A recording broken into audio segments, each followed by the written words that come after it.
बच्चों कैसे हो? तुम तो तीनों आए थे कल। क्या न्यू? What the new? नहीं, ठीक है। कल नहीं। अभी मैं था, मैंने देखा था ऑनलाइन।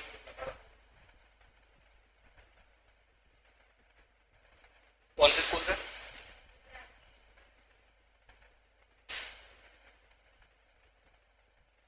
कहाँ पे है गुजराती समाज? वो सामने उधर या?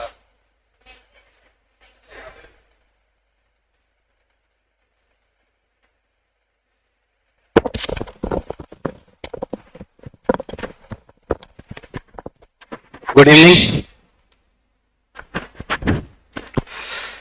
आवाज आ रही है? सभी को आवाज आ रही है? अरे ओके, स्टार्ट करते हैं। एक मिनट, कौन कौन है बच्चे नए देखें। आराध्य कहाँ गया था बेटा तू?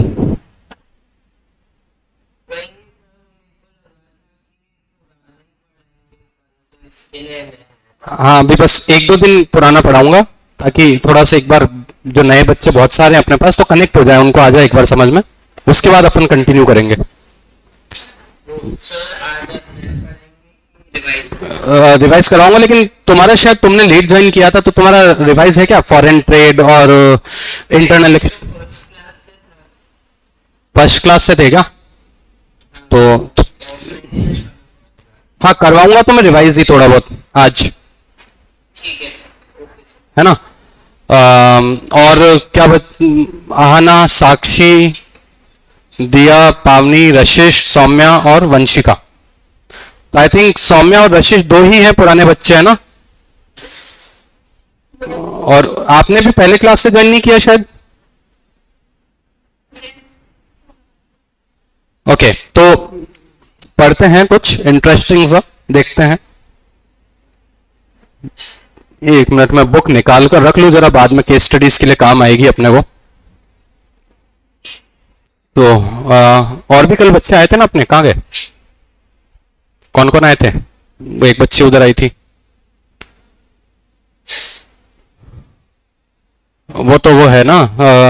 हाँ, वो आया नहीं क्या यार, क्या नाम है? ज्ञानेश। ज्ञानेश नाम है उसका तो।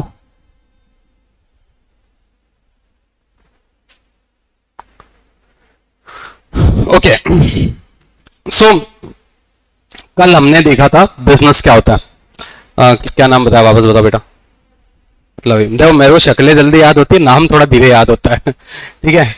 अच्छा, मेरा नाम बता दूं, मेरा नाम क्या है भाई? तुम्हें याद होगा कि नहीं हुआ? देखो, ये बच्चे भी सबके सब एकदम नैले पे दहला। आपको हमारा नाम याद नहीं तो हम कौन से आपके नाम याद करने बैठे हैं ना।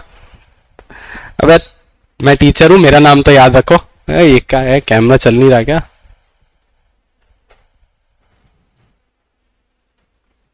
किधर है? एक मिनट बेटा। इसको इधर कर, कैमरे को, स्टैंड को। अब ठीक है। ओके, तो माय नेम इज अभिषेक खाबानी। ठीक है, अभिषेक नाम है। और आपको क्या पढ़ाऊंगा? Business studies.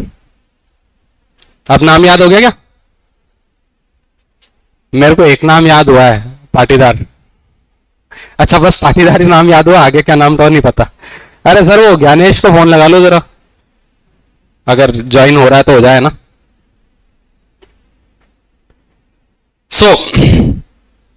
कल हमने जो पढ़ा था उसका एक क्विक छोटा सा रिवीजन 1 मिनट का ले लेते हैं, उसके बाद आगे पढ़ते हैं। कल हमने पढ़ा था बिजनेस, और बिजनेस से पहले हमने एक चीज पढ़ी थी, वो क्या थी? Activities, economic and non economic activity. 1 minute, हाँ ठीक है, दिख रहा है ना, प्रॉपर विजिबल है। ओके, बिजनेस से पहले हमने देखा था कि एक्टिविटीज, ह्यूमन एक्टिविटीज दो टाइप की होती है, जिसमें इकोनॉमिक और नॉन इकोनॉमिक एक्टिविटी होती है। फटाफट से मेरे को बताओ कि इकोनॉमिक एक्टिविटी होती क्या है, उसके बाद आगे का देखेंगे। What is economic activity?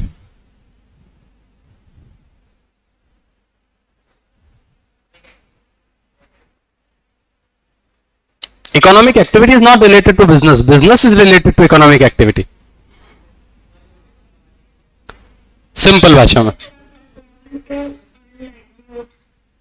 हाँ बिल्कुल। Economic activities are those activities which are perform for earning money, earning livelihood, earning income, है ना। और उसके अंदर फिर हमने देखा था कि इकोनॉमिक एक्टिविटी, पैसा कमाने के अलग अलग तरीके हो सकते हैं, लेकिन सारे तरीकों को हम बिजनेस नहीं कहते। इकोनॉमिक एक्टिविटी को भी हमने 3 कैटेगरी में क्लासिफाई किया था, बिजनेस, प्रोफेशन एंड एम्प्लॉयमेंट, है ना। Business, profession and third one category क्या है, एम्प्लॉयमेंट। और मैंने आपको एग्जाम्पल के साथ बताया था, तो वो एग्जाम्पल भी एक बार रिकॉल करवा देता हूं कि जैसे आप गए किसी किराने की दुकान पे, अभी आपकी क्लास हो गई, आपने कहा यार बहुत गर्मी है, एक काम करते हैं अपन कोल्ड ड्रिंक पीते हैं। कोल्ड ड्रिंक से गर्मी सही हो जाएगी, तो फिर क्यों पीना कोल्ड ड्रिंक, बढ़िया छाछ पियो, नींबू पानी पियो, कोकोनट वाटर पियो, कोल्ड ड्रिंक वगैरह के चक्करों में मत पड़ो, ठीक है। अच्छा, तुम ये सोच रहे हो कि मैं छाछ को प्रमोट कर रहा हूं या नींबू पानी को प्रमोट कर रहा हूं, हाँ इंडियन चीजें हैं, प्रमोट क्यों नहीं करेंगे। तो मतलब आप गए और आपने कहा कि अरे, आप एक दुकान पे गए और आपने वहां से नींबू पानी या छाछ या कोकोनट वाटर लिया और पिया, ठीक है। अब वो जो दुकानदार है वो भी एक पैसा कमा रहा है, वो नींबू पानी बेचकर या छाछ बेचकर या कोकोनट वाटर, नारियल पानी बेचकर पैसा कमा रहा है, एक इकोनॉमिक एक्टिविटी हो गई वो। फिर मैं आपको पढ़ा रहा हूं, आ रहा हूं मैं इतनी दूर से आकर यहां पे पढ़ा रहा हूं गर्मी में, फोकट में पढ़ाऊंगा, है बढ़िया हूं फोकट में तो ना करूं, फिर आप लोगों से फीस लूंगा, फीस चार्ज करेंगे या नहीं करेंगे हम लोग आपसे। तो मैं पढ़ा रहा हूं और आपसे फीस चार्ज कर रहा हूं, सैलरी नहीं, फीस चार्ज कर रहा हूं, अगेन क्लियर। अब थर्ड कैटेगरी है कि एक पर्सन है जो ऑफिस जाता है डेली बैग टांग के, वो वहां पे कुछ जॉब करता है और उसको हर महीने उसकी सैलरी मिल जाती है वो काम करने के बदले में। तो तीनों पैसा कमा रहे हैं, तीनों का तरीका अलग है पैसा कमाने का। तो जो पहला केस था जो आपने देखा, वो भैया जो आपको छाछ बेच रहे हैं या नारियल पानी बेच रहे हैं, वो क्या कर रहे हैं, वो किसी गुड को खरीद रहे बेच रहे हैं या गुड को बना रहे बेच रहे हैं और प्रॉफिट कमा रहे हैं। वो क्या हो गया, कौन सा है वो, कौन सी इकोनॉमिक एक्टिविटी है वो,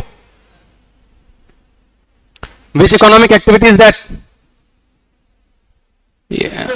बिजनेस।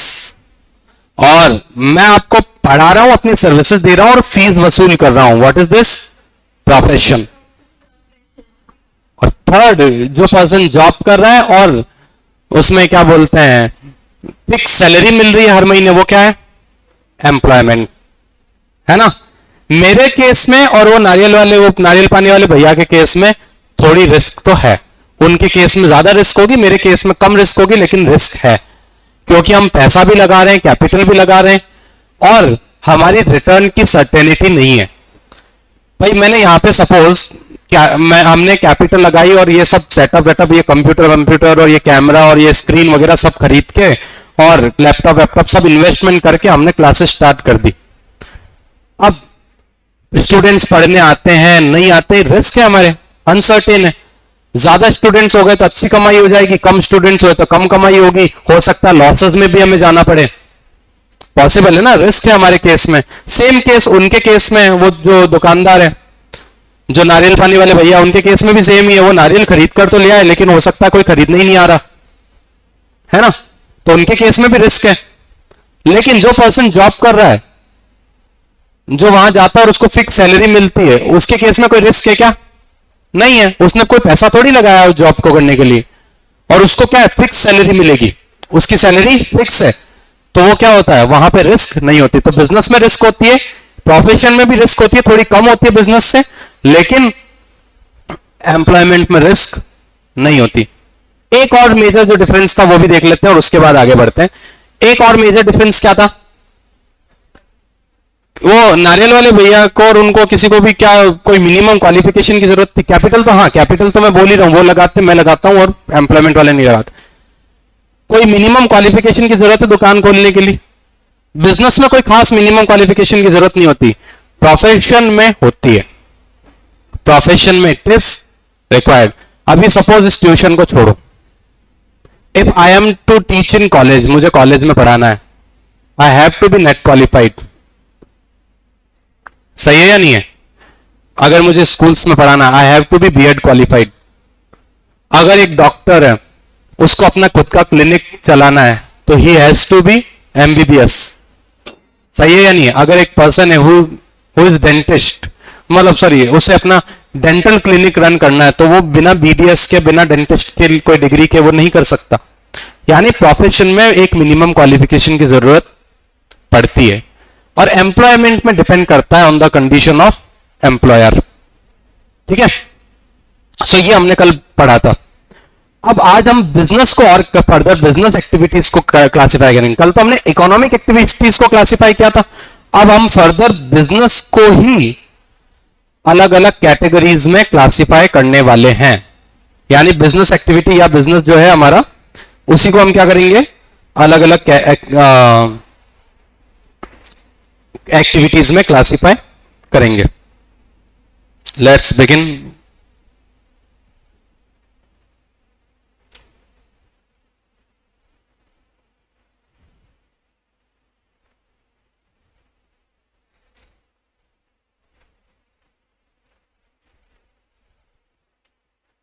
ओके, सो सबसे पहले बिजनेस को क्लासिफाई करना है, तो बिजनेस मतलब in the broad sense business दो कैटेगरीज में क्लासिफाई होता है। कितनी कैटेगरीज में? दो कैटेगरी में। एक कैटेगरी होती है कॉमर्स, और दूसरी कैटेगरी क्या होती है? इंडस्ट्री। Commerce and industry. ये क्या होता है कॉमर्स एंड इंडस्ट्री? कोई बता सकता है क्या? अगर किसी ने पढ़ा हो तो बता सकता है? कैन एनीवन टेल मी?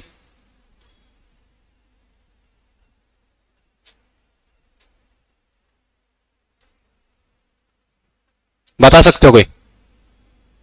कोई भी? रशीश, Yes, sir. बता सकती हो? अच्छा, we have new student one more, Manasvi Shah. Manasvi, आपका पहला दिन है क्या आज? Yes, sir. And we have one more student, Tirthesh Jain. Okay, तो आप लोग कहां से हो? पहले मनस्वी आपका बताओ, आप कहां से हो, कौन सी स्कूल से हो? Saint Joseph. सेंट ट्रेपल्स, Yes, sir. Indore. Yes, sir. Okay, तीर्थेश?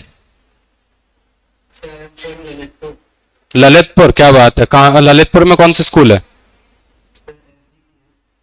Okay, बहुत बढ़िया यार। ललितपुर बढ़िया जगह है ना यार। तीर्थेश, तुम्हारे झांसी के पास आता ना ललितपुर? यार तुम्हारी जगह मेरे को बहुत पसंद है। पूछ क्यों? तुम्हारी साइड में जो पानी पताशे मिलते हैं वो बहुत अच्छे मिलते हैं, बहुत बड़ी साइज के, बहुत अच्छे पानी पताशे मिलते हैं। झांसी कभी गए हो क्या कोई? झांसी में बहुत शानदार पानी पताशे मिलते हैं, तो आई थिंक ललितपुर में भी वैसे ही मिलते होंगे क्योंकि आसपास है।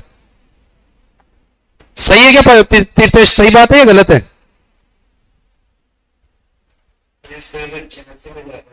झांसी में ज्यादा अच्छे हैं। ओके, मैंने झांसी के ही खाए वैसे। औसम है, कभी खा के देखना, कभी जाओ तो। ओके, सो कॉमर्स और इंडस्ट्री। देखो, कॉमर्स में कौन सी एक्टिविटीज आती है? Which are related for exchange of goods and services. यहां पे जो भी एक्टिविटीज है ना, वो किससे रिलेटेड है? Exchange of goods and services, जिनमें गुड्स एंड सर्विसेज का एक्सचेंज है, यानी खरीद बेच। ठीक है, सिंपल सी भाषा में। और इंडस्ट्री में कौन सी एक्टिविटीज आती है? Which are related for production of goods and services, यानी जिनसे गुड्स एंड सर्विसेज प्रोड्यूस होते हैं, वो इंडस्ट्री है। और जहां पे गुड्स एंड सर्विसेज खरीदे बेचे जा रहे हैं, वो क्या है? कॉमर्स। आ रही बात समझ में? गुड्स प्रोड्यूस हो रहे हैं या सर्विसेज प्रोड्यूस हो रही है, इंडस्ट्री। और जहां पे सिर्फ खरीदा बेचा जा रहा है, वो क्या आता है? कॉमर्स। तो अब हम कॉमर्स को और डिटेल में पढ़ते हैं पहले, और फिर हम इंडस्ट्री को डिटेल में पढ़ेंगे। क्लियर? सो कॉमर्स को हम फर्दर क्लासिफाई करते हैं दो कैटेगरीज में। सो कॉमर्स को हम जब क्लासिफाई करते हैं, तो एक होता है हमारे पास ट्रेड, और उसके बाद आता है हमारे पास, अरे यार एक तो पेन गलत चल गया मेरा, एक सेकेंड।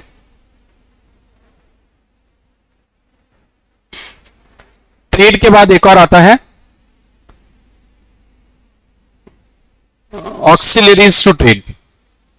ठीक है, ये दो एक्टिविटीज आती है कॉमर्स के अंदर, trade and auxiliaries to trade. अब ट्रेड के अंदर और कैटेगरी आएगी, ऐसे बहुत बड़ा चार्ट बनता जाता है इसका।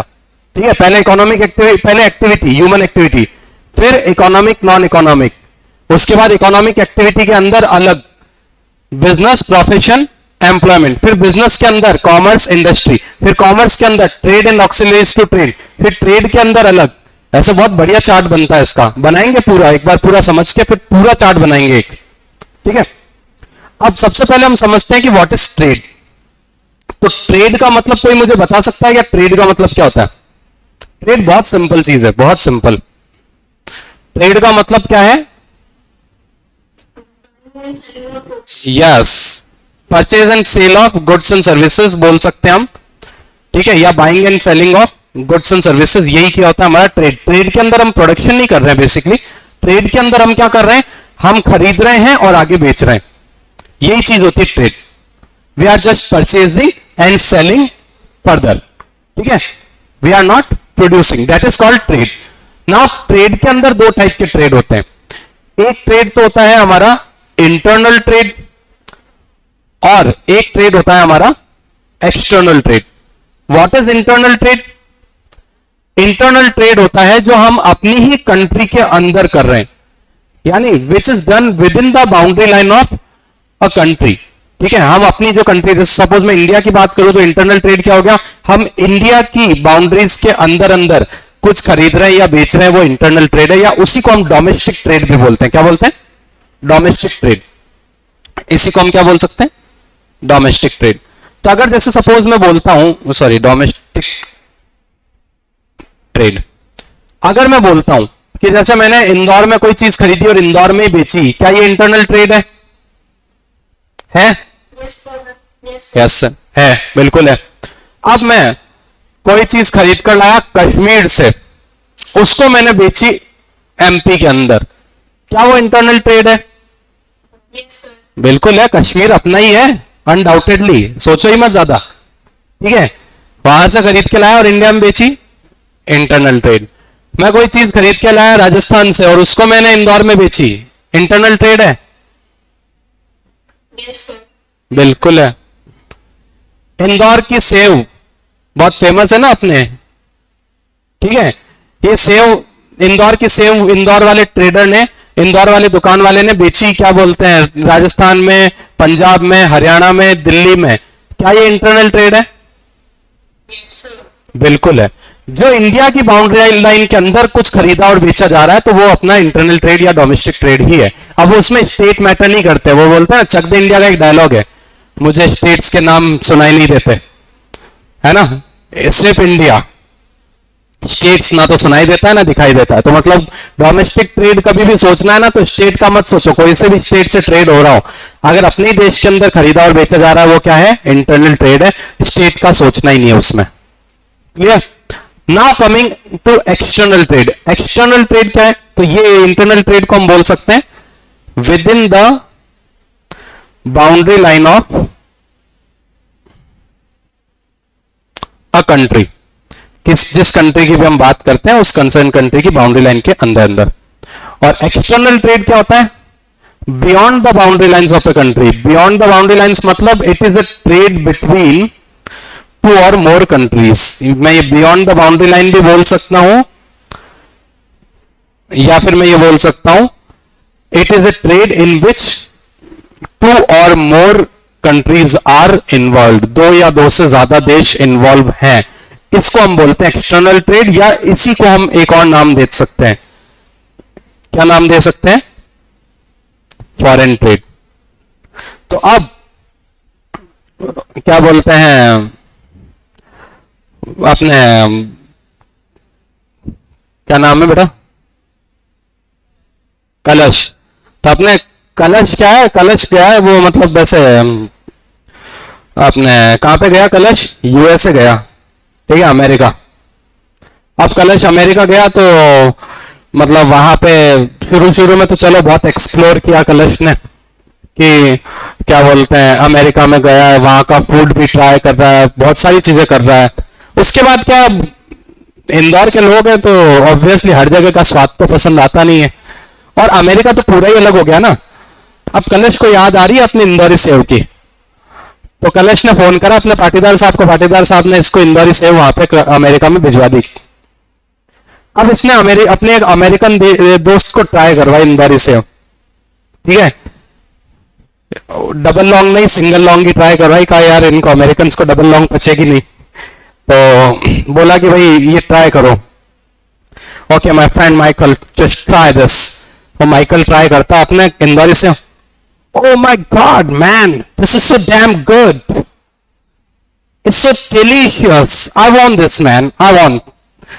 अब भाई साहब माइकल ने कहा कि मुझे इंदौरी सेव चाहिए, तो कलेश ने सोचा, एक दिमाग लगाया कि यार ये इसको पसंद आई तो और भी दूसरे को ट्राई करवाते हैं।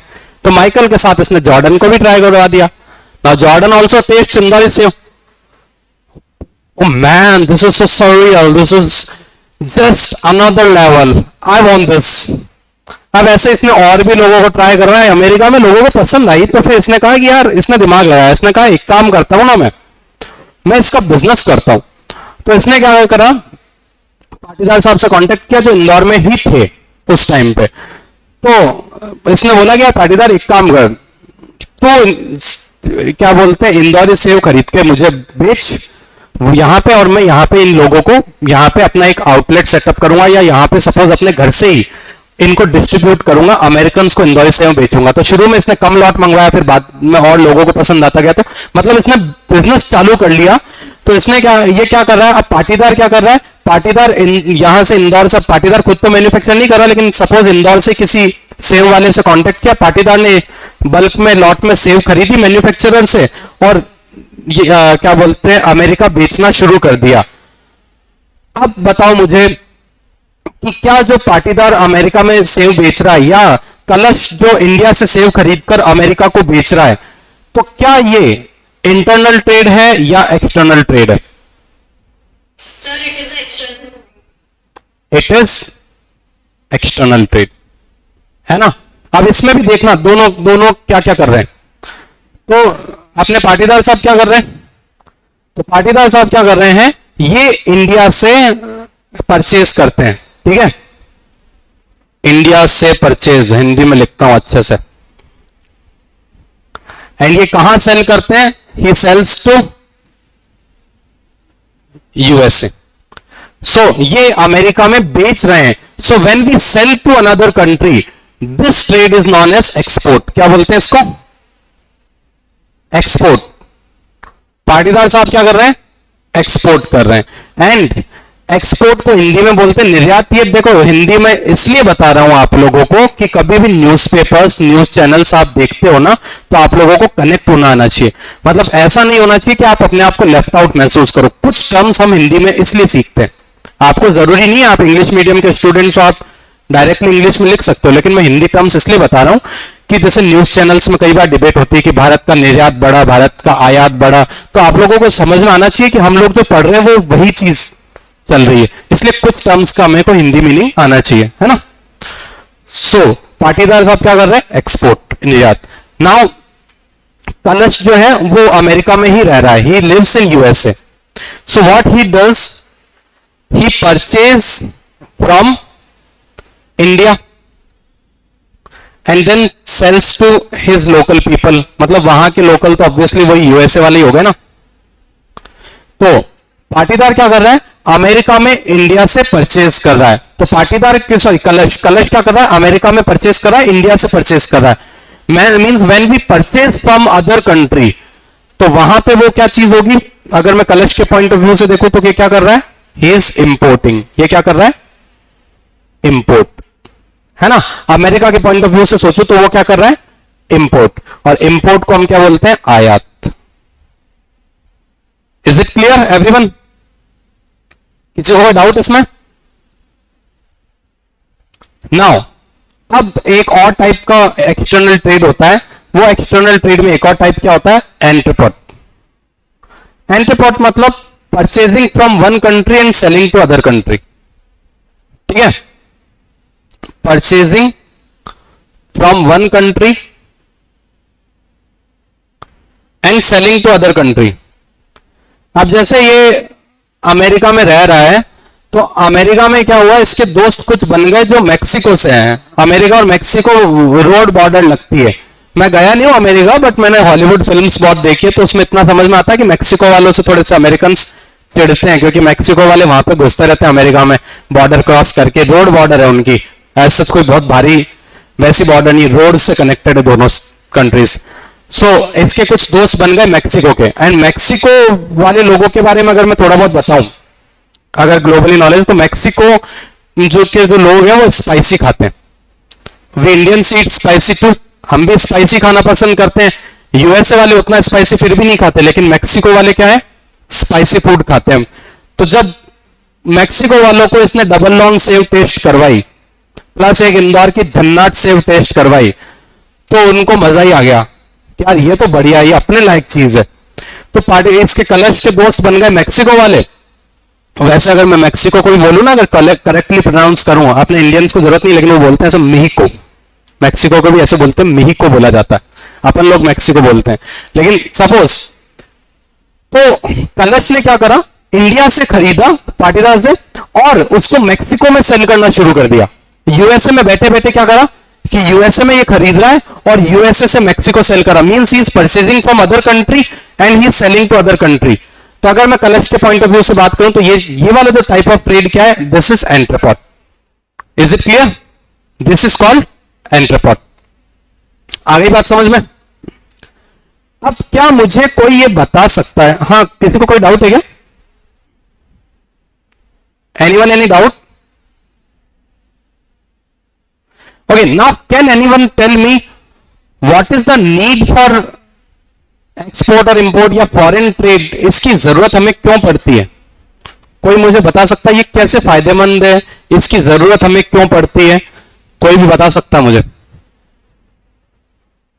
क्या इसकी इंपॉर्टेंस है? सर अगर कोई कंट्री में कोई गुड्स प्रोड्यूस होता है और वो दूसरी कंट्री में नहीं होते, तो इसकी वजह से वो दूसरी कंट्री को भी मिल सकता है इसलिए। बिल्कुल सही है, अच्छा पॉइंट है। अगर एक कोई गुड्स या रिसोर्सेस पर्टिकुलर कंट्री में प्रोड्यूस होते हैं, दूसरी कंट्री में वो उतने प्रोड्यूस नहीं होते, तो दूसरी कंट्री वालों को भी उस गुड का एक्सेस मिल जाता है थ्रू फॉरेन ट्रेड। वो गुड्स खरीद सकते हैं, बेच सकते हैं। अपने इंडिया है तो इंडिया में बहुत सारे टाइप ऑफ फ्रूट्स वेजिटेबल्स होते हैं, मिनरल्स होते हैं, जो हर कंट्री में नहीं होते। हर कंट्री की जियोग्राफिकल लोकेशन या जियोग्राफिक वो इंडिया जैसी नहीं है। हमें बहुत नॉर्मल लगता है, क्योंकि हम इंडिया में रहते हैं ना, तो हमें लगता है कि सब जगह ऐसा होता होगा, लेकिन सब जगह ऐसा नहीं होता। हमारे यहाँ पे बहुत ही अच्छी क्वालिटी के मैंगोज मिलते हैं, आम, तो हम लोग क्या करते हैं, उनको एक्सपोर्ट करते हैं। अल्फोंसो मैंगो है ना, हापुस आम, और भी आम अच्छे अच्छे आते हैं अपने, केसर, बादाम, अच्छे अच्छे क्वालिटी के। तो ये क्या है कि दूसरी कंट्री वालों को भी अगर आम टेस्ट करना तो इंडिया से खरीद सकते हैं।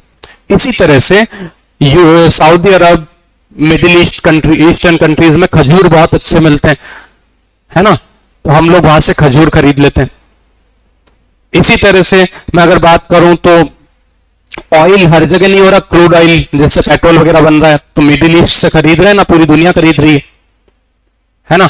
तो जो भी है, किसी कंट्री में कोई चीज अवेलेबल होती है, बनती है, नहीं बनती है, या वेजिटेशन कोई चीज उगती है, नहीं उगती। जैसे अपने यहाँ पे बहुत चाय की खेती बहुत ज्यादा होती है, इंडिया में, श्रीलंका में चाय की खेती बहुत ज्यादा होती है, तो यहां से एक्सपोर्ट होती है चाय, हर कंट्री में नहीं उगती, है ना। तो वो एक लोगों को मिल जाता है। और साथ में एक चीज तो क्या हो गई, ये तो एक फायदा हो गया, ठीक है।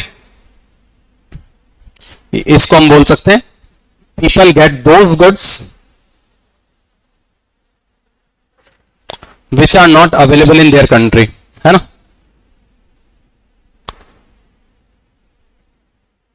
Which are not available locally बोल देता हूं मैं। उसके अलावा क्या होता है, प्रॉफिट। तो बनेगा बिजनेसमैन, ये दिमाग जल्दी चलना चाहिए अपना। प्रॉफिट कमाना भाई। अब अपनी कंट्री में कोई गुड्स अगर अबंडेंस में अवेलेबल है, बहुत ज्यादा मात्रा में अवेलेबल है, तो अपने यहां पे तो क्या होगा, उस गुड की कोई खास वैल्यू नहीं रहेगी। लेकिन यही अगर वो चीज दूसरी जगह जाती है, दूसरे देश में बिकती है, तो हमें उस चीज के बहुत अच्छे दाम मिल सकते हैं, है ना, क्योंकि वहां पे तो उतने अवेलेबल है नहीं, तो वहां पे तो उन लोगों को नीड है, सप्लाई बहुत लिमिटेड है और डिमांड है, तो वहां पे हम बेचकर ज्यादा प्रॉफिट कमा सकते हैं। तो ये प्रॉफिट कमाने का बहुत एक अच्छा अपॉर्चुनिटी, अच्छी अपॉर्चुनिटी होती है। ठीक है, बहुत अच्छे से प्रॉफिट मिल जाता है, क्योंकि वो चीज जो है वो हमारी कंट्री में है तो दूसरी कंट्री में नहीं। या फिर कई बार अब जैसे हम सोचते हैं कि हमें जो चीज हम इंपोर्ट करते हैं महंगी पड़ती है, तो हर जरूरी थोड़ी है जिस कंट्री से आ रही है उस कंट्री में भी उतनी महंगी हो, नहीं, उस कंट्री में तो वो चीज सस्ती होगी, है ना। तो प्रॉफिट कमाने का एक बहुत अच्छी अपॉर्चुनिटी होती है। ये एक और चीज, और क्या फायदा हो सकता है? सर में जो बॉन्ड है, रिलेशनशिप है, वो स्ट्रांग होता इकोनॉमिक रिलेशंस, फाइनेंशियल रिलेशंस, ये स्ट्रांग होते हैं दो कंट्रीज के, है ना, इसके थ्रू। सर डिमांड बढ़ती है तो प्रोडक्शन भी बढ़ता है और उससे भी प्रॉफिट होता है। बिल्कुल, ये एक पहले इस पॉइंट पे आते हैं। ये पॉइंट बहुत अच्छा है। अगर जैसे फॉरेन कंट्रीज में हमने बेचना शुरू किया, फॉरेन कंट्रीज में डिमांड बढ़ रही है, तो ऑब्वियसली हमारे यहाँ पे वो प्रोडक्शन भी ज्यादा करेंगे और हमारी लोकल इकोनॉमी, इंडस्ट्री वो भी ग्रो करेगी। फिर भाई जैसे किसी चीज की डिमांड ही नहीं थी तो उस चीज का कोई बिजनेस ही नहीं कर रहा, लेकिन उस चीज की पता चला फॉरेन में बहुत डिमांड है, तो उसके यूनिट हमारे इंडिया में सेटअप होने लग जाएंगे और हमारी लोकल इंडस्ट्रीज जो है वो ग्रो कर जाएगी, वो डोमेस्टिक इंडस्ट्रीज बहुत ग्रोथ कर जाएगी। ये एक फायदा होता है। हाँ तुम बोलो। कंपीट करने का मौका मिल जाता है इंटरनेशनली। अच्छा, एक और फायदा यह है कि हम अगर किसी दूसरी कंट्री में बेच रहे हैं कोई माल, तो हम ऑब्वियसली अपनी रेपुटेशन का भी ध्यान रखेंगे, तो एक अच्छी क्वालिटी वाला प्रोडक्शन भी हम करेंगे अगर हम दूसरी कंट्री में माल बेच रहे हैं तो, और दूसरी कंट्री वाला भी एक क्वालिटी वाला गुड्स प्रोड्यूस करके बेचेगी अगर हमारी कंट्री में वो बेच रही है तो, है ना। ये बहुत सारे फायदे होते हैं इनके। Is it clear everyone? Yes sir. Okay, now coming to internal trade. Internal trade मतलब जो अपनी कंट्री के अंदर अंदर ही हो रहा है। जिस अच्छा, कुछ फायदे इसमें भी होते हैं इंटरनल ट्रेड में। अपनी कंट्री कोई छोटी थोड़ी है, ठीक है। ये जो लोगों की एक्सेस वाली बात है ना, इसका फायदा अपनी कंट्री के अंदर भी होता है इंटरनल ट्रेड में भी, क्योंकि अपनी कंट्री में भी अलग अलग स्टेट है, कश्मीर से कन्याकुमारी, इधर से लेकर अपन गुजरात राजस्थान से लेकर अपन नॉर्थ ईस्ट में त्रिपुरा और मिजोरम तक देखो, तो अपनी कंट्री भी बहुत बड़ी है, छोटी नहीं है। तो अपनी कंट्री के अंदर भी क्या है, ये इंटरनल ट्रेड का इसी तरह से फायदा मिल जाता है हमें जैसे फॉरेन ट्रेड का फायदा मिलता है। जैसे आपको मैं बात बताऊं तो एप्पल हर जगह नहीं हो रही थी, तो एप्पल जब कश्मीर से लेकर हर जगह पहुंचती है तो कश्मीर की एप्पल का फायदा हर स्टेट के लोग उठा पा रहे हैं, हो रहा है ना ऐसा। और ऐसे ही अगर हम बात करें तो महाराष्ट्र के जो ऑरेंजेस हैं या हापुस आम है, उसको पूरा देश खा पा रहा है, तो ये ट्रेड की वजह से ये भी पॉसिबल हुआ है ना। अपनी कंट्री बहुत बड़ी है तो अपनी कंट्री में ये फायदे हुए हैं कि कई चीजें जो दूसरी जगह बन रही थी वो दूसरे स्टेट्स वालों को अवेलेबल हो पा रही है। तो इंटरनल ट्रेड में अब हमारे पास बात आती है, एक होता है रिटेल ट्रेड और एक होता है होलसेल ट्रेड। अभी रिटेल ट्रेड और होलसेल ट्रेड क्या है, इसको समझने से पहले हम समझते हैं एक डिस्ट्रीब्यूशन चैनल। वो चैनल समझना जरूरी है हमें, उसके बाद समझ में आएगा रिटेल ट्रेड होलसेल ट्रेड। देखो, डिस्ट्रीब्यूशन चैनल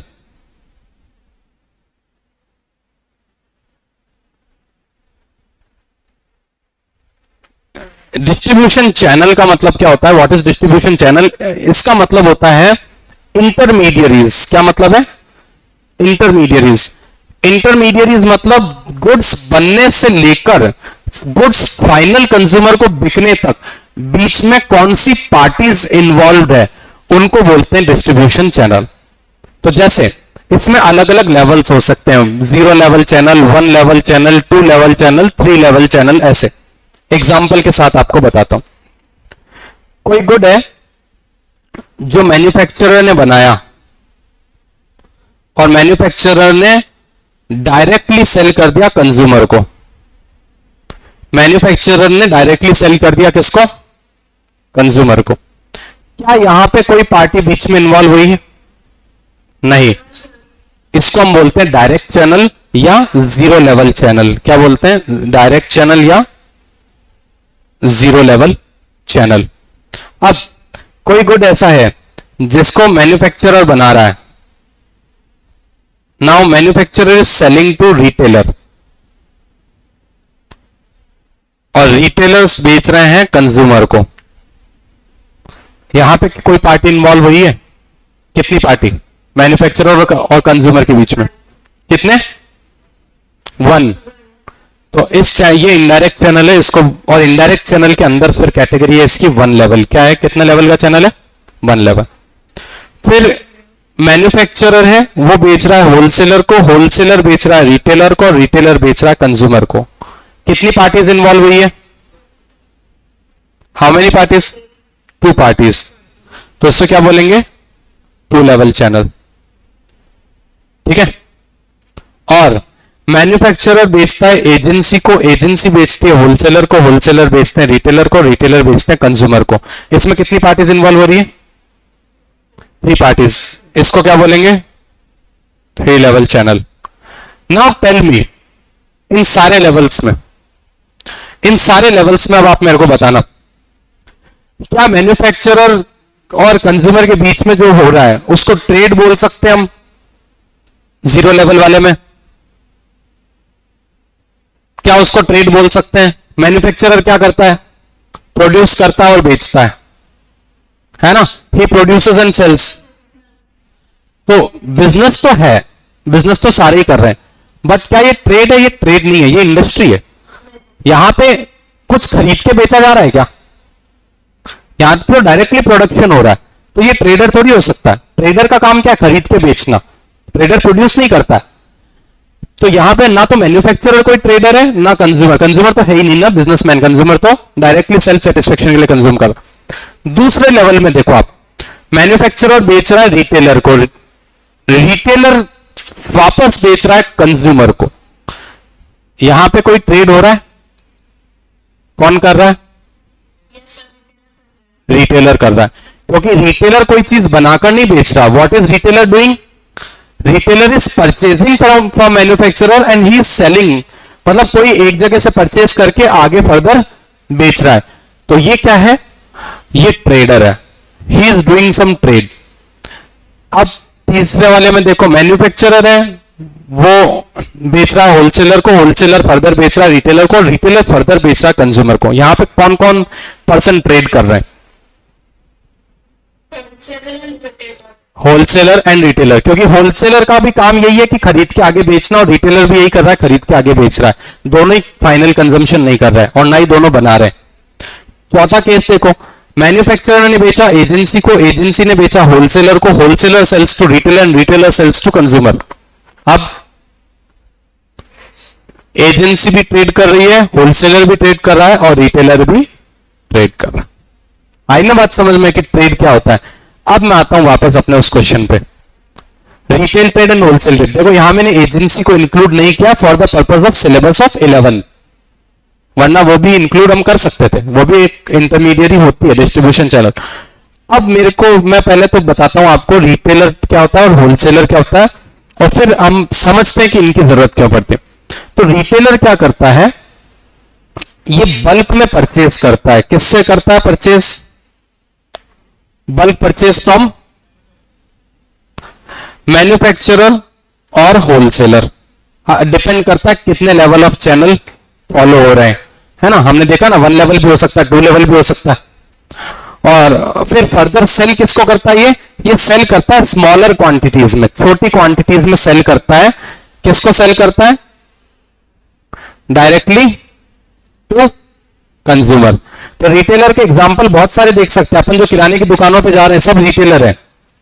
वो क्या करते हैं? होलसेलर से या मैन्युफैक्चरर से डायरेक्टली खरीद रहे हैं गुड्स को बल्क में, और आपको छोटी उसमें दे रहे हैं। जैसे आप अगर शक्कर लेने जाते हो, 1 किलो शक्कर चाहिए आपको, तो वो 1-1 किलो थोड़ी खरीद रहे हैं, वो तो क्विंटल के क्विंटल खरीद रहे हैं। वो तो होलसेलर से या मैन्युफैक्चरर से क्या कर रहे हैं? पूरे के पूरे क्विंटल्स खरीद के ला रहे हैं। क्विंटल मतलब समझते हो ना, 100 किलो, 100 किलो का 1 क्विंटल होता है। तो वो तो बहुत सारे क्विंटल्स खरीद रहे हैं, है ना? कट्टे के कट्टे पड़े रहते हैं उनके पास। और हमें क्या होता है? हमें अगर स्मॉल क्वांटिटी चाहिए होती है तो हमें स्मॉल क्वांटिटी दे देते हैं। हम आधा किलो लेने जाएंगे हमें मिल जाएगी, 1 किलो लेने जाएंगे हमें मिल जाएगी। ये काम करता है रिटेलर। होलसेलर क्या करता है? ये परचेस करता है मैन्युफैक्चरर से। और ये मैन्युफैक्चरर से परचेस करके बेचता किसको, ये कंज्यूमर को नहीं बेचता, ये रिटेलर को बेचता। मैन्युफैक्चरर से बहुत बल्क में खरीदता है और रिटेलर को भी बल्क में ही बेचता है। उतना बल्क में नहीं बेचता और जितना खरीदता है, लेकिन एटलीस्ट ये भी क्या करता है, बल्क में ही बेचता है। क्योंकि वो दुकान वाले हैं, दुकान वाले क्या खरीदते हैं, एक एक थोड़ी खरीदेंगे, वो तो कार्टन्स के कार्टन्स खरीदेंगे कोई भी सामान का, है ना। तो यानी ये खरीद रहा है बल्क में मैन्युफैक्चरर से और ये बेच रहा है स्मॉल क्वांटिटीज में रिटेलर को। अब मुझे बताओ कि ये मैन्युफैक्चरर चाहे तो डायरेक्टली कंज्यूमर को बेच सकता है, आखिर ऐसी क्यों जरूरत पड़ती है होलसेलर की या रिटेलर की, ये बीच वाले पर्संस की ट्रेड में जरूरत क्यों पड़ती है?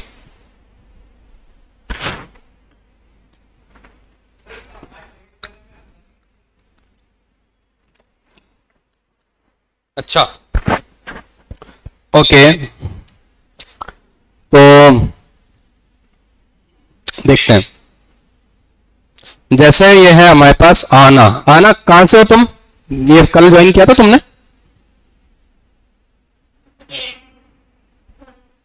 Okay, from Indore, offline. अच्छा, मैं समझ गया। हाँ हाँ, ओके।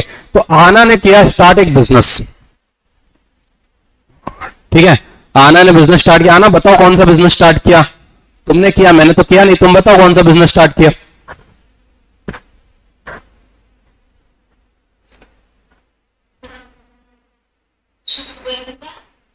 शुगर का। चलो समझ लेते हैं। आना ने शुगर, है ना,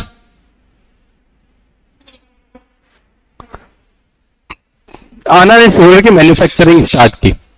मैन्युफैक्चरर बिजनेसमैन तो है, ट्रेडर नहीं होगा, बिजनेसमैन तो है ना, इंडस्ट्रियलिस्ट है। तो आना शुगर बनाती है, शक्कर। अरे आजकल एक नया ट्रेंड चल रहा है इंस्टाग्राम पे, किसी ने देखा हो तो, sugar cane juice without sugar केन।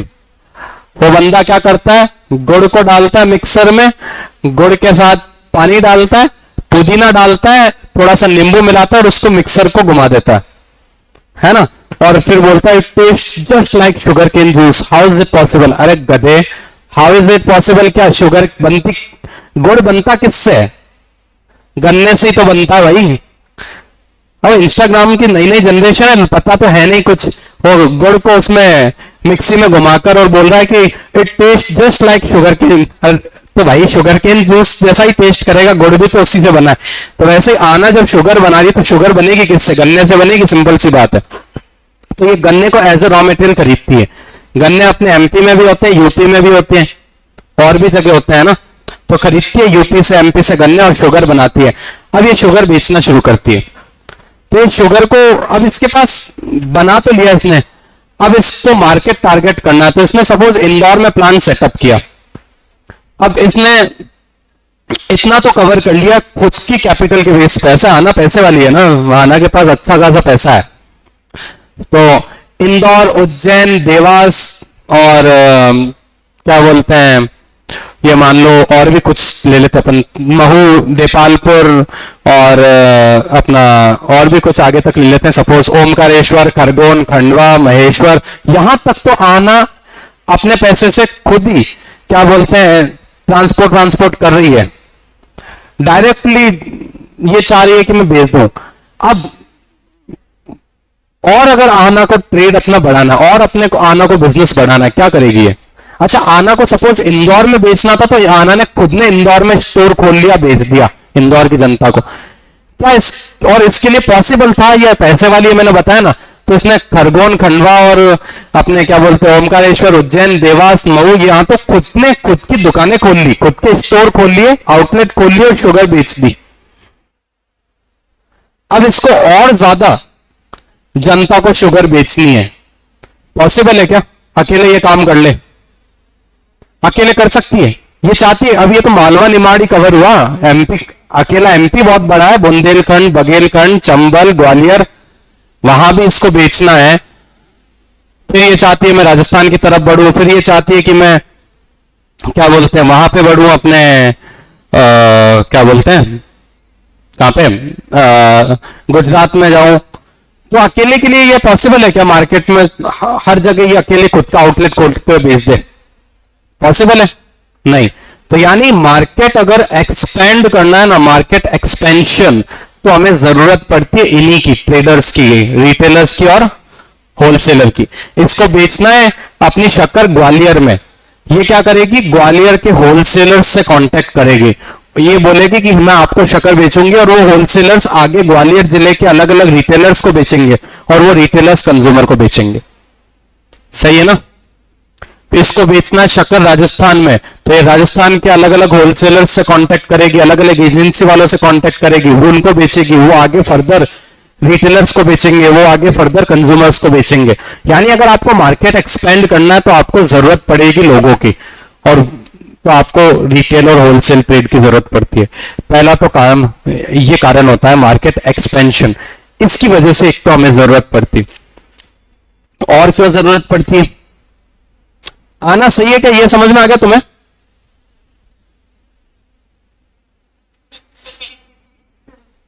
ओके, नाउ दिया, और क्यों जरूरत पड़ेगी इसको रिटेलर होलसेलर की।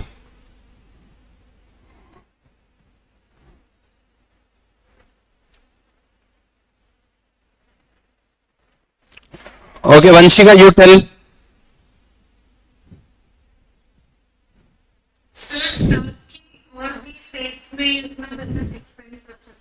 ताकि और भी, वो तो बिजनेस एक्सपेंशन तो मैंने बता ही दिया ना, मार्केट एक्सपेंशन।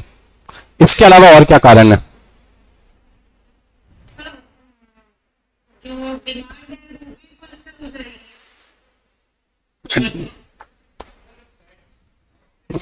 डिमांड फुलफिल, हाँ, ब्रांडिंग पॉसिबल है। मैं बताता हूं एक और कारण।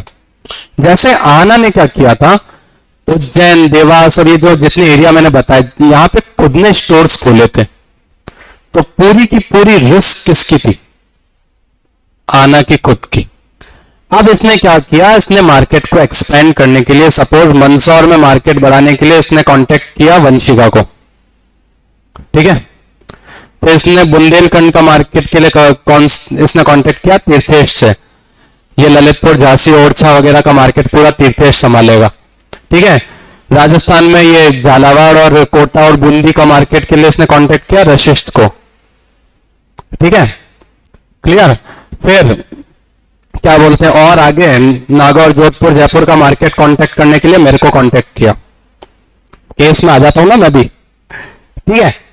अब इसने हमको भी माल बेचा। अब जब इसने हमको माल बेचा और हम आगे फर्दर सेल करेंगे, तो एक तो इसने खुद का स्टोर खोल के माल बेचे थे, और एक इसने हमको बेचा और हमने फर्दर आगे बेचे। रिस्क इसकी कम हुई या नहीं हुई, जितना माल हमने खरीद लिया उसकी रिस्क किसकी हो गई, अब हमारी। भाई अगर मैंने एक बार शक्कर खरीद ली, आना से मैंने शक्कर खरीद ली, और मैं संभाल रहा हूं एरिया, ये अभिषेक, मैं एरिया संभाल रहा हूं सपोज राजस्थान में, ये नागौर, जोधपुर और ये दो एरिया वैसे बहुत बड़े हो गए क्योंकि बहुत बड़े बड़े जिले हैं, फिर भी मैं एक और मान लेता हूं, सपोज नागौर, जोधपुर, जयपुर और अजमेर, ये मैं भी पैसे वाला हूं इसमें। केस में सब अपने केस में अपन हीरो बनेंगे। तो नागौर, जोधपुर, जयपुर, अजमेर, ये बड़ा एरिया सेंट्रल राजस्थान वाला और वेस्टर्न राजस्थान वाला एरिया मैंने संभाल रखा है। अब मैंने आना से भर भर के शक्कर खरीद ली, अब मेरी शक्कर सपोज आगे बिक नहीं रही, गलती किसकी है, वो यहाँ पे वो रिस्क किसके माथे है, मेरे ऊपर है वो रिस्क। आना की रिस्क क्या हो गई, कम हो गई, आना मेरे को बेचकर वो फ्री, वो माइंड से क्या हो गई, फ्री। सही है ना, वो रिस्क बट गई ना। ऐसे तीर्थेश को बेच दिया उसने माल, ग्वालियर और क्या बोलते हैं बुंदेलखंड का एरिया, ललितपुर, झांसी और ओरछा और सागर और क्या बोलते हैं ये वाला जो एरिया है, तो यहां पे तीर्थेश को माल बेच दिया। तीर्थेश ने माल खरीद लिया उससे, अब आगे बिके नहीं बिके वो रिस्क कम हुई या नहीं हुई। अच्छा ऐसे ही अब हम लोग फर्दर क्या करते हैं, सपोज मैंने भी क्या करा, नागौर, जोधपुर, जयपुर, अजमेर के अलग अलग रिटेलर्स से कांटेक्ट किया और मैंने रिटेलर्स को माल बेच दिया। तो अब मेरी रिस्क भी कम हुई या नहीं हुई, मेरी भी रिस्क कम हो गई। अब रिटेलर माल नहीं बेच पा रहे तो वो मेरे ऊपर थोड़ी है, मेरी भी रिस्क कम हुई ना। तो रिस्क शेयर हो जाती है, जैसे जैसे डिस्ट्रीब्यूशन चैनल्स बढ़ते हैं ना, तो बिजनेसमैन की रिस्क भी क्या होती है, बढ़ती चली जाती है, रिस्क जो है वो शेयर हो जाती है, वो एक फायदा होता है। Plus uninterrupted supply chain management इसी को बोलते हैं कि जैसे शक्कर की डिमांड बढ़ी मार्केट के अंदर, ठीक है, दिवाली का सीजन है, लोग मिठाइयां खाना पसंद करते हैं, तो शक्कर की डिमांड जैसे ही मार्केट के अंदर बढ़ी तो शक्कर की सप्लाई क्या होगी, रिटेलर के पास माल पड़ा है, पहले वहां से सप्लाई हो गया, फिर होलसेलर से रिटेलर आ गया, फिर एजेंसी से होलसेलर आ गया, फिर मैन्युफैक्चरर से आ गया। मतलब मैन्युफैक्चरर को एकदम से बर्डन नहीं पड़ेगा प्रोडक्शन बढ़ाने का, क्योंकि जब तक डिमांड बढ़ेगी तो वो आगे जो सप्लाई बनी हुई है, आगे हमारी चेन बनी हुई है, वहां से माल सप्लाई होता जाएगा और फिर वो बन जाएगा। ये बहुत फायदा होता है इसका। आ रहा है सबको समझ में आया ये इफेक्टिव सप्लाई चेन मैनेजमेंट के लिए जरूरी है ऐसे चैनल्स बनना, ठीक है। और एक और फायदा क्या होता है कि जैसे आना को इतना डायरेक्टली कंज्यूमर से कांटेक्ट में नहीं है, तो रिटेलर्स इसकी हेल्प क्या करते हैं, रिटेलर्स इसकी हेल्प करते हैं एग्जैक्ट कंज्यूमर फीडबैक देने में भी। भाई अगर मैंने शक्कर बेची थी रिटेलर्स को, रिटेलर्स ने क्या करा, उन्होंने बेचने की कोशिश करी, आगे बिकी नहीं, और उन्होंने पता करा कंज्यूमर्स से कि यार बताओ क्या कमी आ रही है, तो कंज्यूमर्स ने बोला कि ये शक्कर सही क्वालिटी की हमें लग नहीं रही, शक्कर में मिठास नहीं है, या ऐसा नहीं है वैसा नहीं है कुछ, तो एग्जैक्ट कंज्यूमर फीडबैक भी आना को मिल सकता है हमारे थ्रू, रिटेलर्स या होलसेलर के थ्रू। ये भी एक फायदा होता है ना, इसलिए डिस्ट्रीब्यूशन चैनल होते हैं। अच्छा आपको एक और चीज बताता हूं इसकी, बहुत इंटरेस्टिंग। कोविड में बहुत लंबा कोविड चला था और अपना देश तो बहुत बड़ा और पॉपुलेशन के मामले में तो सबसे बड़ा है। चाइना को तो अपन पीछे छोड़ चुके, अब चाइना वाइना नहीं है, अब अपन है आगे। अच्छी चीज नहीं है ये वैसे, पॉपुलेशन बहुत ज्यादा है अपनी, लेकिन फिर भी ठीक है, आगे है तो अब क्रेडिट लेने से कौन चूके। तो अमेरिका में और वहां पे यूरोपियन कंट्रीज में कई जगह प्रॉब्लम आ रही थी, लोग मॉल्स के बाहर लाइन लगा रहे हैं, कर रहे हैं, मॉल्स में घुस रहे हैं, क्योंकि और सामान खरीदने के लिए भीड़ है। अपने को इतनी तकलीफ नहीं आई, तो सही अपने इंडियंस को भी तकलीफ, लेकिन उतनी नहीं आई। इंडिया में ये जो स्मॉल रिटेलर्स है ना, हमारे क्या छोटी छोटी दुकानें गली नुक्कड़ पे खुली हुई है, हम केवल मॉल से नहीं खरीदते, हम आज भी छोटे छोटे रिटेलर्स से खरीदते हैं। आप में से सब जाते होंगे डी मार्ट, विशाल, मेगा मार्ट वगैरह सब जाते होंगे आप लोग, लेकिन आज भी आपके कई काम आपके गली मोहल्ले के आसपास वाली छोटी मोटी दुकानों से होते हैं, छोटी मोटी किराने की दुकानें जो खुली हुई है। तो ये हमारे इंडिया में ये सप्लाई चेन बहुत अच्छी थी, मतलब गली नुक्कड़ पे छोटी छोटी किराने की दुकानें मिल जाती है, बहुत ज्यादा दूर नहीं जाना पड़ा।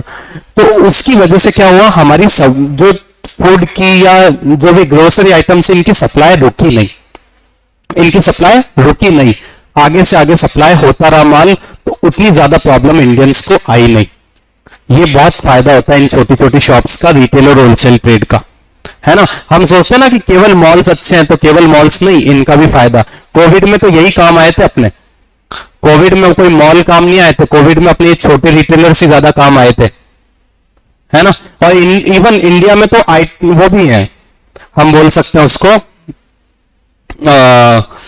नॉन फिक्स शॉप रिटेलर्स, मतलब छोटे रिटेलर्स में भी ऐसे रिटेलर्स जो कार्ट चलाते हैं, गाड़ी मेंटेन कर, मतलब गाड़ियां इधर से उधर जाकर सामान बेचने वाली गाड़ियां, है ना, वेंडर्स, स्मॉल स्ट्रीट वेंडर्स जो इधर से उधर अपनी कार्ट ले जाते हैं, सामान बेचते हैं, वो भी इंडिया में है। तो उसका भी बहुत फायदा मिला इंडियंस को।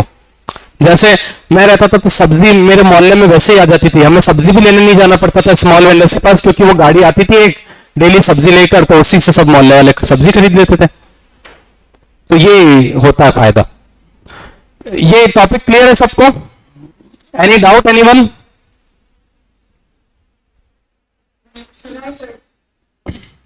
ओके, सो अब हम देखते हैं, ये हो गया हमारा ट्रेड, है ना। अब बात करते हैं हम इंडस्ट्री की। इंडस्ट्री में सारी इंडस्ट्री तो नहीं देख पाएंगे आज, लेकिन कुछ हम डिस्कस कर लेंगे। तो इंडस्ट्री में देखो तीन कैटेगरीज हो। इंडस्ट्री मतलब प्रोडक्शन करना और बेचना, इसमें तीन कैटेगरी है। One is primary, then other one is secondary, and the third one is tertiary. Primary, secondary and tertiary industry.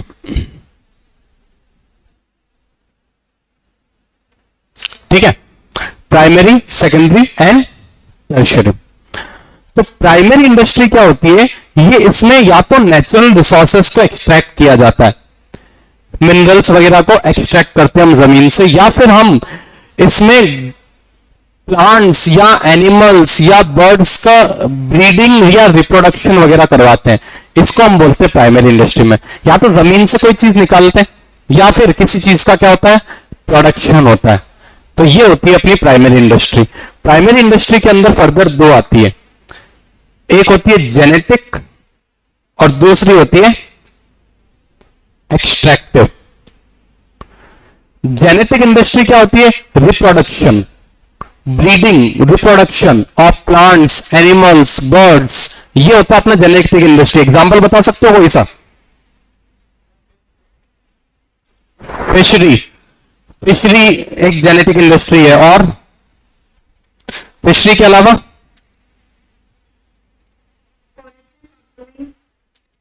कौन सा? Poultry farming. Poultry farming is a type of genetic industry, yes. और बताता हूं, गोट farming, बिल्कुल। देखो agriculture अपना extractive में आएगा, बट इससे रिलेटेड अलाइड एक्टिविटी जो है पोल्ट्री, एनिमल हस्बेंड्री है ना, या फिशरीज, गोट फार्मिंग, ये सब जेनेटिक इंडस्ट्री है। पोल्ट्री में क्या करते हैं, पोल्ट्री में या तो अंडों का बिजनेस होता है ना, मतलब क्या होता है उसमें कि मुर्गियां होती है और वो अंडे देती है और फिर वो अंडे बेचकर पैसा कमाया जाता है, ये पोल्ट्री फार्मिंग में रहता है। ठीक है, तो उनकी ब्रीडिंग करी जाती है ताकि क्या बोलते हैं, लोगों की जो चिकन की रिक्वायरमेंट हो वो पूरी हो। फिशरीज में क्या होती है, मछलियां, जो मछलियां हैं उनको, अब मछलियों को अब ऐसे ब्रीडिंग कैसे होगी कि मछलियों के, बोलते हैं कि जो मछलियों के छोटे छोटे अंडे होते हैं ना, उनको एक पॉन्ड में डाला जाता है और वहां पे वो मछलियां डेवलप होती है और फिर वो उन मछलियों को पकड़ा जाता है। एक तो ये तरीका होता है, या फिर समुद्र से या नदियों से भी पकड़ी जाती है। तो ये जो इस टाइप की जो इंडस्ट्रीज है ना, प्राइमरी जो नेचर से डायरेक्टली मिल रही है, ब्रीडिंग वगैरह करवा रहे हैं, रिप्रोडक्शन करवा रहे हैं, ये जो इंडस्ट्री है जेनेटिक है।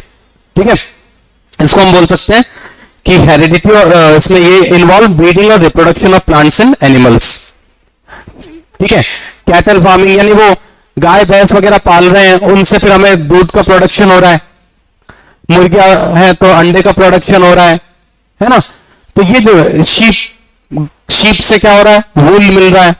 तो ये जो चीजें है ना, इसको हम बोलते हैं प्राइमरी जेनेटिक इंडस्ट्री। ठीक है, और एक्सट्रैक्टिव में क्या होता है, हमें जमीन से कोई चीज निकलती है, यानी फ्रॉम लैंड। इसको हम बोल सकते हैं एक्सट्रैक्ट और draw out various products from earth. Earth से हम निकालते हैं कोई चीज, यानी जितने भी मिनरल्स हैं। इवन हम एग्रीकल्चर को भी इसमें ले सकते हैं। जो भी माइनिंग वाली एक्टिविटीज है वो सारी हमारी एक्सट्रैक्टिव इंडस्ट्री में आएगी। माइनिंग, कोल माइनिंग होती है इंडिया के अंदर, कोयला निकाला जाता है खानों से, एक्सट्रैक्टिव इंडस्ट्री। आयरन ओर निकाली जाती है, एक्सट्रैक्टिव इंडस्ट्री। कॉपर माइनिंग है, एक्सट्रैक्टिव इंडस्ट्री। मार्बल माइनिंग है, एक्सट्रैक्टिव इंडस्ट्री। जितने भी ये जो चीजें जमीन से हम माइनिंग करके निकाल रहे हैं, जो भी मिनरल्स वगैरह निकाल रहे हैं, वो सब क्या है, एक्सट्रैक्टिव इंडस्ट्री में आते हैं। यानी बेसिकली ये दोनों में कॉमन चीज एक ही है, ये सब चीजें हमें मिल कहां से रही है, नेचर से। ठीक है, कहां से मिल रही है, नेचर से।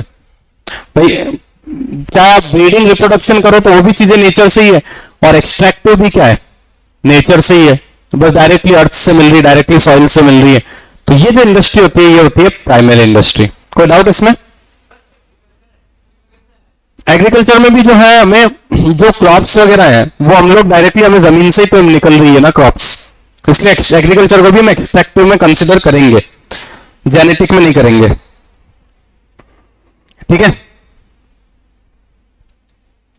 और कुछ डाउट? लेकिन अपन हॉर्टिकल्चर वगैरह जो है, हॉर्टिकल्चर और मतलब जो फ्रूट्स वगैरह उगाना, और इसको अपन उसमें कंसिडर करेंगे, क्या बोलते हैं, जेनेटिक में।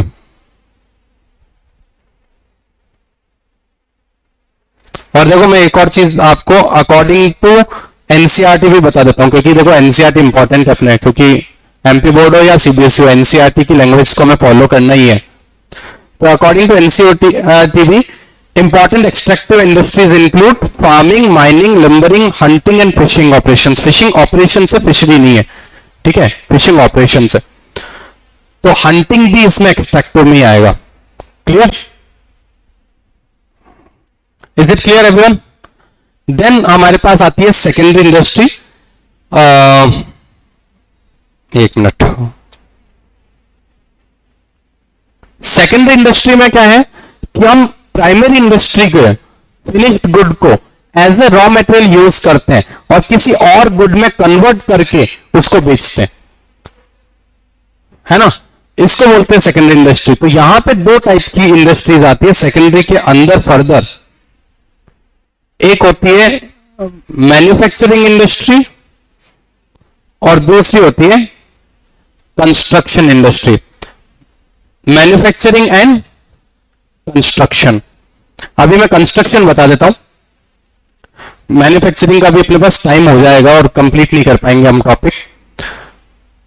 कंस्ट्रक्शन इंडस्ट्रीज क्या है? हम किसको कंस्ट्रक्ट कर रहे हैं? हम ब्रिजेस, रोड्स, डैम्स, टनल्स, ये जो कंस्ट्रक्ट कर रहे हैं ना हम, ये भी क्या है? हमारी कंस्ट्रक्शन इंडस्ट्री के अंदर में ही आती है कैटेगरी। ठीक है, ब्रिजेस, रोड्स, डैम्स, टनल्स, ये कंस्ट्रक्शन जो कर रहे हैं ये कंस्ट्रक्शन इंडस्ट्री के अंदर कैटेगरी आती है। मैन्युफैक्चरिंग इंडस्ट्री के अंदर फिर फर्दर और कैटेगरीज आती है हमारे पास। हम assembling industry, synthetic industry, processing industry, वो हम बाद में पढ़ेंगे। अभी ज्यादा मतलब टाइम लगेगा तो अभी हो नहीं पाएगा वो कंप्लीट। तो अभी यहां तक का किसी को कोई डाउट है क्या? Anyone, any doubt?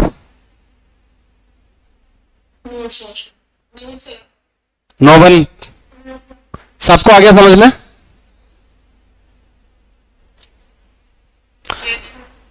चलो तो फिर अपन अभी इसको, आज की क्लास को यही रखते हैं। कोई डाउट है तो अभी आप पूछ लो, नहीं तो फिर मैं अगली क्लास में बताऊंगा।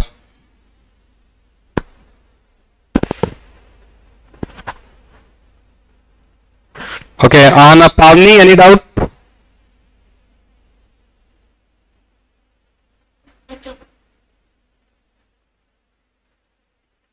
No one? ओके, सो मिलते हैं नेक्स्ट क्लास में फिर हम, ठीक है? You are welcome, welcome, you are welcome. Okay, you are welcome. बता देता हूँ ना, कंस्ट्रक्शन क्या है? रोड्स, ब्रिजेस, डैम्स, टनल्स वगैरह, ये जो भी अपन इंडस्ट्री में कंसीडर किया जाता है, इसमें भी अपने अपना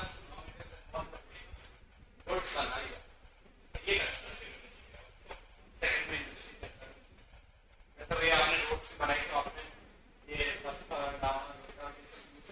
प्राइमरी इंडस्ट्री का फिनिश प्रोडक्ट है और फिर उसको सेट पे आप क्या करते हो? कंस्ट्रक्ट करते हो। और भी आती है फिर मैन्युफैक्चरिंग, तो भी बट एक से तो सारा प्रोडक्ट तो क्या करता है आज जितना पढ़ाया आगे तो आगे दिक्कत है जो हमारे फायदा तो रहा है तो काम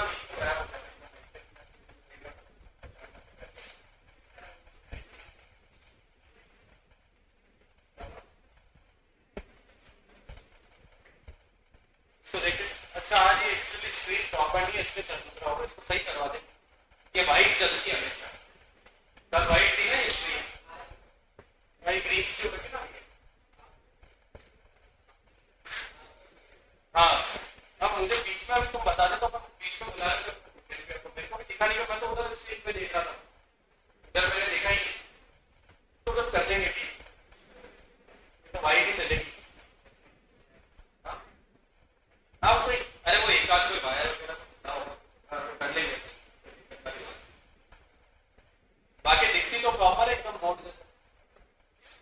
मुझे तो एक्चुअली व्हाइट बोर्ड अच्छी लगती है क्योंकि इसमें तो मैं डिजिटल ही चलाता हूँ, तो अलग अलग कलर यूज कर सकता हूँ। अभी तो दिखेंगे नहीं क्योंकि ग्रीन है, अदरवाइज मैंने सभी का तो पढ़ा ब्लैक, ब्लू, रेड, ग्रीन, जितने सारे होते हैं कलर यूज करो।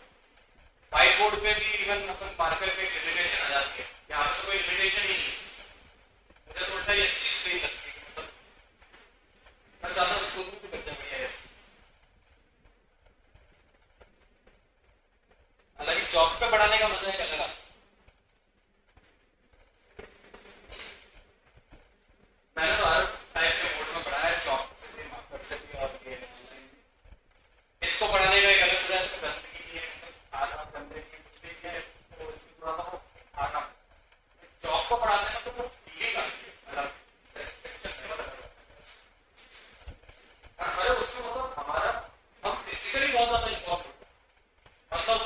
चला रहे हैं, हाथ भी चल रहा है पूरा, गंदे भी हो रहे हैं, वो मतलब फिजिकली बहुत इन्वॉल्व होते हैं, गर्मी है, पसीना है, चौक पाउडर चट रहा है, वो फीलिंग क्या लगाती है वो चौक को पढ़ा रहे हैं लिटरली। मतलब कभी इधर इधर मैं चाहता नहीं कि तुम बनो, कुछ और ही बनना, लेकिन बनो ना, वो चौक से पढ़ने काम पड़ेगा।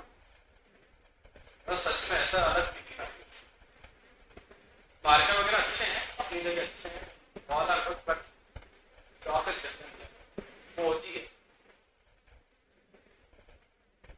मैं एक बार पढ़ा रहा था बीएड, जब मेरी चल रही थी तब, कहाँ पे, एक गवर्नमेंट स्कूल, तो वहाँ पे उन्होंने टीचर्स ने वो क्या 15-20 साल से पढ़ाए हुए टीचर्स, थोड़े साल से भी हो जाते गवर्नमेंट। मैं जब पढ़ा रहा था क्या मुझे देखा, मतलब एक मैंने कम, मतलब मैं अभी भी है तो उस टाइम पे तो और भी मैं तब छोटा था, आज के 5-6 साल करीब बाद, 4-5 साल पहले, तो एकदम मतलब फुल एनर्जी से। और बीएड स्कूल में एक नंबर आया जिसमें कॉमर्स ही नहीं थी। अब कॉमर्स नहीं तो मेरा क्या काम, मैंने कहा कोई बात नहीं, अब जो है इंटर्नशिप तो कहीं भी आ सकती है बीएड की।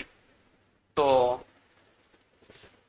9th-10th वाले बच्चों को 10th पढ़ाने, तो इंग्लिश मैंने कहा पढ़ा देंगे, वो पढ़ा रहा हूँ 10th के रूट्स वगैरह, और सब एकदम फुल चौक से भर गया हूँ, और एकदम मतलब वो टीचर्स मेरे को देख के कहा, आपको देख के तो हमारे पुराने दिन याद आ गए, जब हम लोग नए नए लगे थे तब इतनी मेहनत करते थे।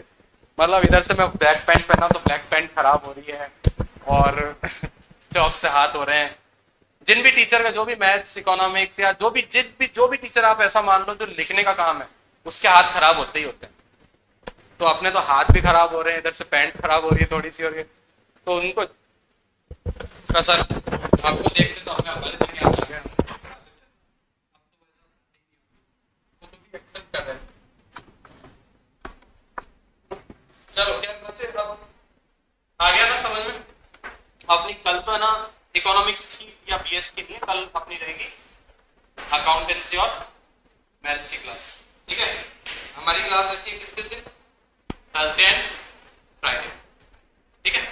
तो कल तुम अकाउंट्स और मैथ्स अटेंड करो। है मैथ्स और अकाउंट्स तो हो गया सबके, मैथ्स है ओके, दोनों है ना, मेरे कौन सा अकाउंट्स ही है। तो कल वो वाली क्लासेस अटेंड करो, और ज्यादा मजा आएगा। कुछ पेन सब जब पढ़ाते हैं तो और ज्यादा मजा आने वाला है। अभी आ गया ना सबको समझ में।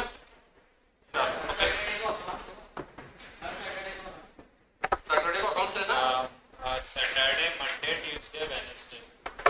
अकाउंट्स में क्या है, क्वेश्चन जब करवाते हैं तो उसमें ज्यादा टाइम लगता है। हमने अकाउंट्स को और मैथ्स को थोड़ा ज्यादा टाइम अलॉट कर रखा है, उनको 4 दिन है और हमें 2 दिन, क्योंकि 2 दिन में, लेकिन हमारा 1.25 घंटा है, हमारा 1 घंटा नहीं है, 1.25 घंटा है।